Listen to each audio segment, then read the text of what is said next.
Et tout de suite, l'invité de la rédaction avec Omar Baldé. Bonjour Omar. Bonjour Sana. Alors Omar, aujourd'hui, nous nous intéressons au coup d'envoi de la session ordinaire du baccalauréat 2021-2022 au Maroc. Effectivement, c'est l'événement du jour, entre autres. On peut dire les examens du bac qui commencent aujourd'hui. On commence par le bac scientifique, les épreuves scientifiques, ensuite les épreuves littéraires. Ensuite, il y aura les épreuves du rattrapage. Mais nous, on va se poser une question intéressante. Que vaut aujourd'hui le bac et comment évolue surtout le niveau de la formation et de l'enseignement? On va voir ça avec notre invité qui connaît très bien la question. Il nous attend à Rabat. On parle de rejoindre tout de suite. C'est parti.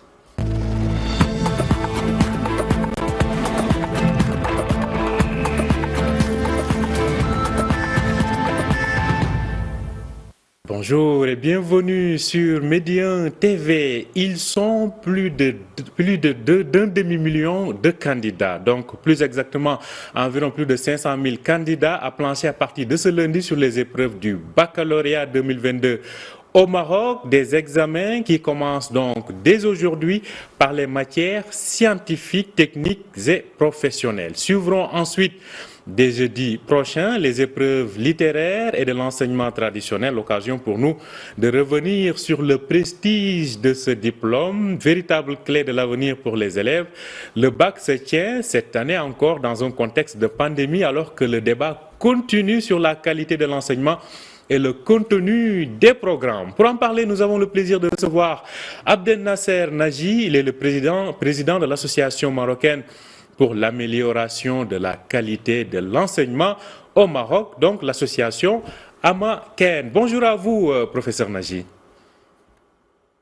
Bonjour, c'est Omar et merci pour l'invitation. Merci à vous de l'avoir accepté. Donc, je le disais, ils sont plus de 500 000 candidats et candidates à plancher depuis quelques minutes sur les épreuves de ce baccalauréat 2022. Alors, vous connaissez très bien le milieu de l'éducation nationale pour avoir été au Conseil supérieur, donc siégé au Conseil supérieur de l'éducation, mais aussi d'avoir été haut fonctionnaire au ministère de l'Éducation nationale.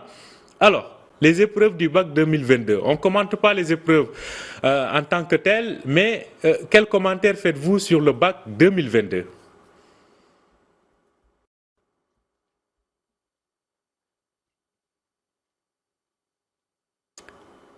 Abdel Nasser Naji, vous m'entendez? Je n'ai pas bien entendu votre question. Alors, je la repose. Je disais que les épreuves ont commencé depuis quelques minutes à travers le Maroc. En tant que membre, donc, en tant que président de l'association Amaken, mais aussi vous avez siégé au Conseil de l'éducation, pour l'éducation. Quel commentaire faites-vous sur ce bac 2022? Eh bien, le bac 2022, il vient dans un contexte particulier. D'abord, le contexte de post-pandémique.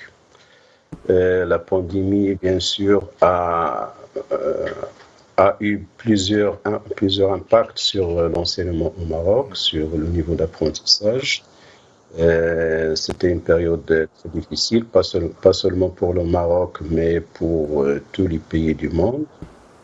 Et ensuite, il y a un contexte très important pour le Maroc, c'est la mise en œuvre d'une nouvelle réforme de l'éducation qui se base sur la vision stratégique 2015-2030 et sur la loi cadre 2017.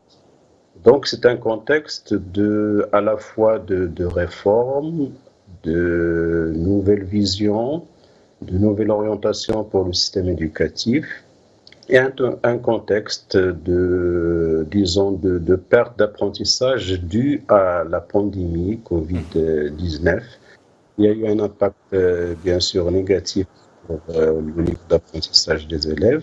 Si l'on croit bien sûr les données de la Banque mondiale ou bien de l'UNESCO, de l'UNICEF, les élèves marocains ont bien sûr perdu un peu de leur capital apprentissage après 2 ans de la pandémie Covid-19.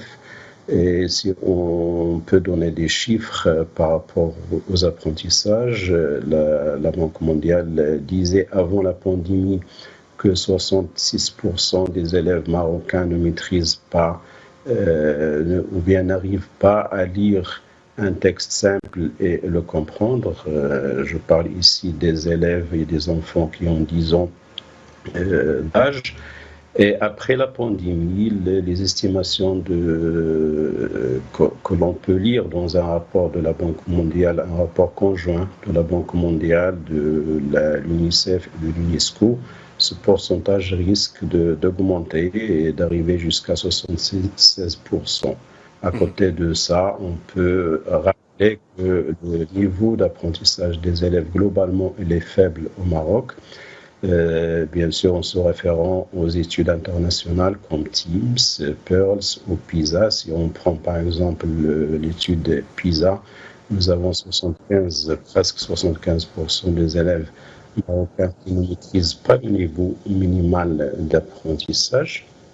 Et ce pourcentage, après la pandémie, risque d'augmenter et d'arriver jusqu'à 85%. Donc c'est un contexte particulier. Le baccalauréat 2022 arrive donc dans un contexte particulier et il ne manque pas d'être influencé, d'être impacté par ce contexte, que ce soit au niveau des conditions de passage de ces épreuves ou au niveau des résultats qu'on espère atteindre à la fin du passage de ces épreuves. Parce que vous savez que Oui, effectivement, on y revient, on y revient, mais il y a des points en tout cas importants que vous avez évoqués qui touchent notamment à la qualité de l'enseignement. Je rappelle que vous présidez l'association donc pour l'amélioration de la qualité de l'enseignement. On y reviendra tout à l'heure, mais si on reste sur le bac, aujourd'hui, que vaut le bac? Est-ce que le bac aujourd'hui reste toujours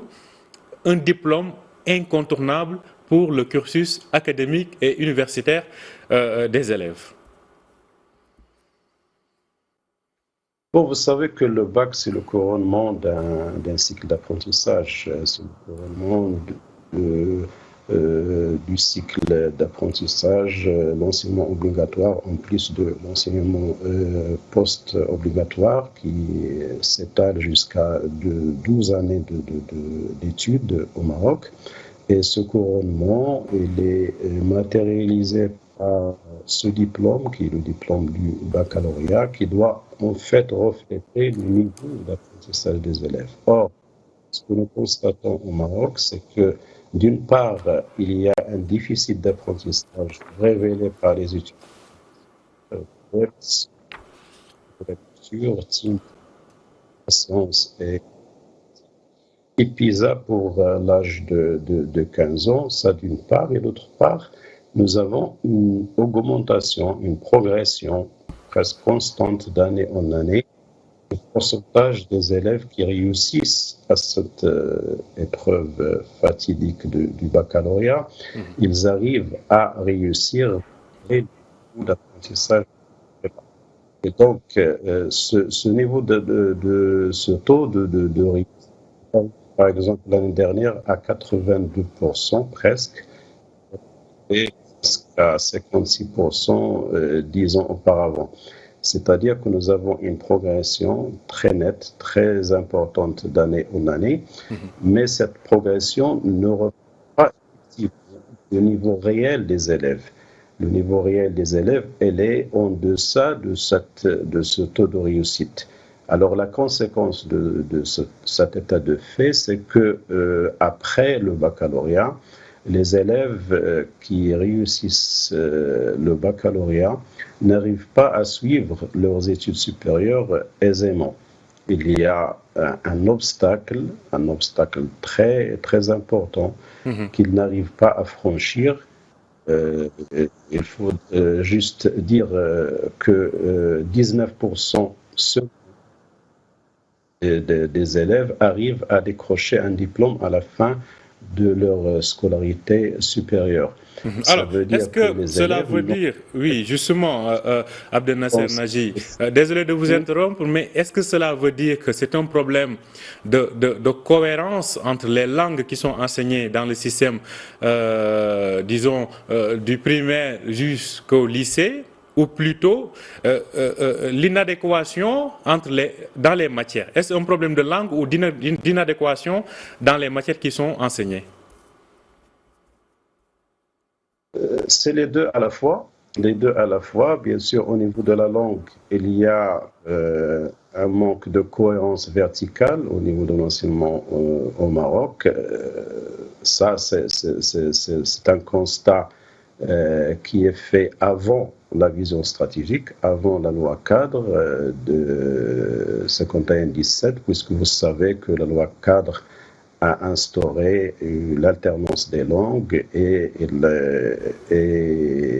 maintenant les élèves marocains ils étudient, ils apprennent les matières scientifiques et techniques en langue étrangère. Et donc, justement, ce problème de langue qui existait auparavant, normalement, il ne doit pas subsister après dans la mise en œuvre de cette alternance linguistique, mais il faut dire que même avant la mise en place de cette nouvelle politique, les élèves marocains apprenaient pendant plus de 2800 heures la langue française si l'on compte seulement l'enseignement obligatoire. Alors, normes internationales disent qu'il suffit d'apprendre pendant 1000 à 1200 ans pour la maîtriser. Mais même dans ces conditions d'apprentissage, les élèves marocains n'ont pas la maîtrise de la langue, ni la langue arabe, ni les langues étrangères. Et ça, c'est un problème pas seulement d'apprentissage des langues, mais c'est un problème d'apprentissage tout court. Parce qu'au Maroc, les conditions nécessaires pour assurer l'apprentissage ne sont pas toutes réunies au niveau de ce Maroc.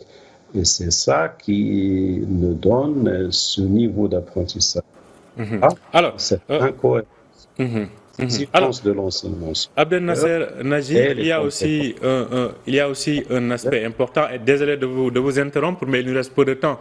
Le temps file vite, hein. On est comme les élèves actuellement qui planchent sur leur copie. Alors, cela dit, on critique quand même, surtout avec ce Covid, le contenu ou bien le volume du programme, donc du programme au niveau des établissements ou du système scolaire de façon globale. À ce niveau-là, assez rapidement, qu'est-ce qu'ils sont ou quelles sont les améliorations qu'il faut apporter?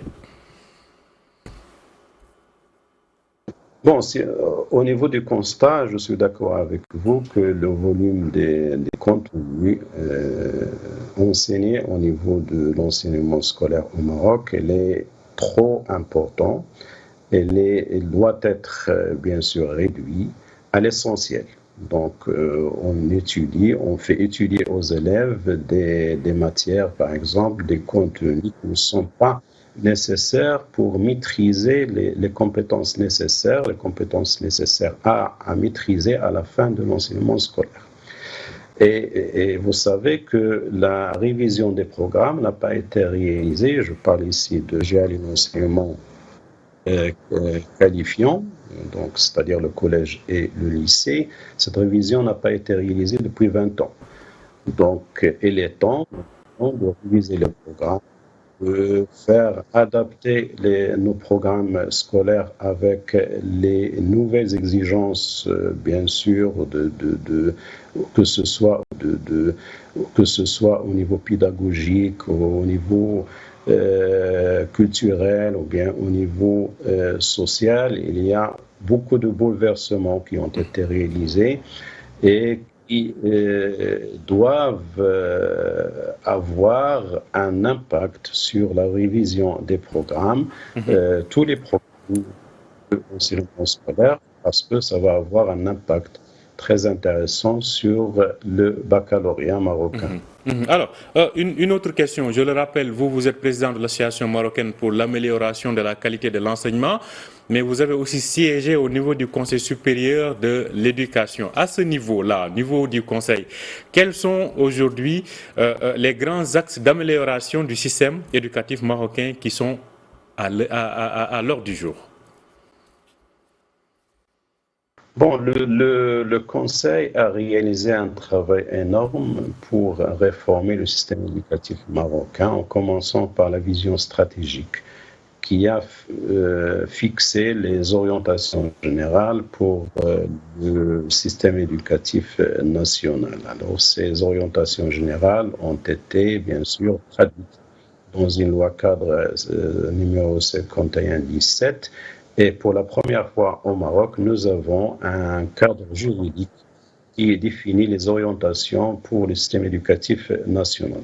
Alors, les principales orientations pour le système éducatif national proposées par le Conseil supérieur, bien, il y en a plusieurs, mais essentiellement, il y a la formation des enseignants, parce qu'aujourd'hui, on ne peut pas réformer le système éducatif sans se préoccuper de la formation solide des enseignants. Et la révision des programmes, bien sûr, la question de la gouvernance qui est une question très importante à laquelle il faut on ait prêté beaucoup d'attention parce que la gouvernance marocain impacte un peu la progression et l'efficacité du système éducatif marocain. Il y a également la question de l'évaluation. L'évaluation, pas seulement l'évaluation des acquis des élèves, parce qu'à ce niveau, il y a des lacunes. Il faut bien sûr avoir et réaliser des évaluations pertinentes, mais à la fois des évaluations qui accompagnent sa scolarité, et à chaque fois qu'il y a des lacunes d'apprentissage pour les élèves, il faut pour ne pas accumuler les manques d'apprentissage pour les élèves. Mais à côté de l'évaluation des acquis scolaires, il y a l'évaluation institutionnelle, l'évaluation des établissements scolaires et l'évaluation de tout le système qui doit être réalisé constamment pour arriver à corriger les lacunes qui existent à chaque fois qu'ils apparaissent. Plus de ça, il faut ensuite prêter l'attention nécessaire aux conditions de travail du corps enseignant, pas seulement du corps enseignant, mais également des ressources humaines qui travaillent au niveau du système scolaire national. Merci à vous, Abdel Nasser Naji. Je rappelle que vous êtes le président de l'association marocaine pour l'amélioration de la qualité de l'enseignement, donc Amakin, mais en même temps vous avez été membre du Haut Conseil donc supérieur de l'éducation. Merci à vous d'avoir accepté notre invitation. Merci à vous. Merci à vous aussi. Au revoir à vous. Merci à vous aussi de nous avoir suivis et on souhaite très bonne chance à l'ensemble des candidats qui donc planchent actuellement sur le COPI à travers le Maroc. Bonne journée à vous et bonne suite de programme sur Médien TV.